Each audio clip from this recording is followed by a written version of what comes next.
ketika kita masuk ke dunia ini niatkan karena Allah, niatkan untuk menjalin silaturahim. Jadi ketika kita buat grup keluarga niatnya silaturahim, itu dapat pahala tuh. Al-wasail ahkamul maqasid. Kaidah fikih mengatakan sarana dihukumi sama dengan tujuan.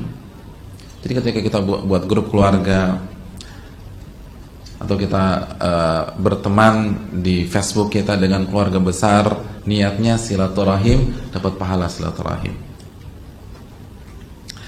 Ketika kita buat grup, tujuannya untuk menjaga ukhuwah Islamiyah, karena Allah berfirman innamal mu'minuna ikhwah, sesungguhnya umat Islam itu saling bersaudara, maka kita dapat pahala ukhuwah Islamiyah.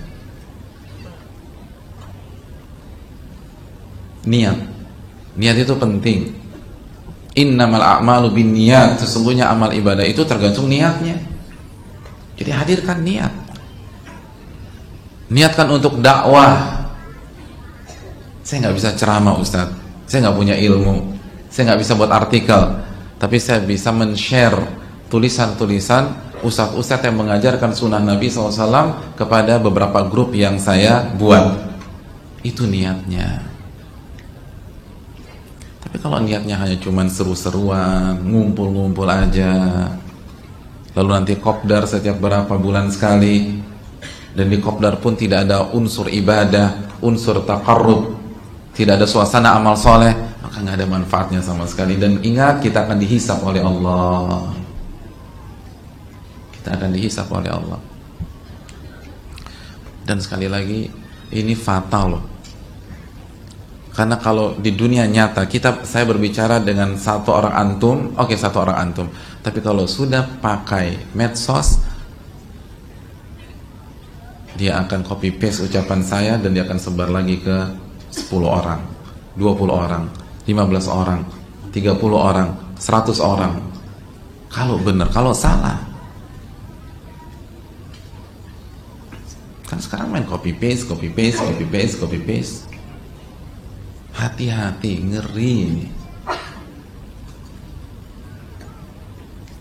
Pembicaraan kita difoto, lalu dikirim lagi ke beberapa grup, nih kan, fulan bilang begini, akhirnya banyak yang marah.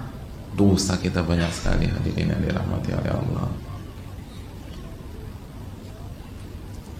Kita lagi ngomong begini, saya salah ngomong,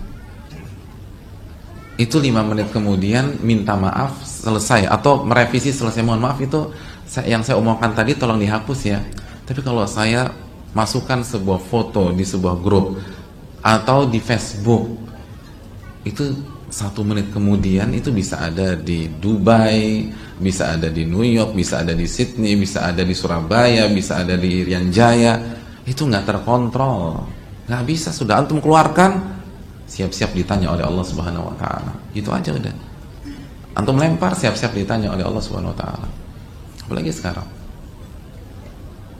Wanita-wanita yang terbuka auratnya ketika dia selfie, lalu dia masukkan ke Facebooknya, lalu tahun depan dia taubat, fotonya masih ada nggak?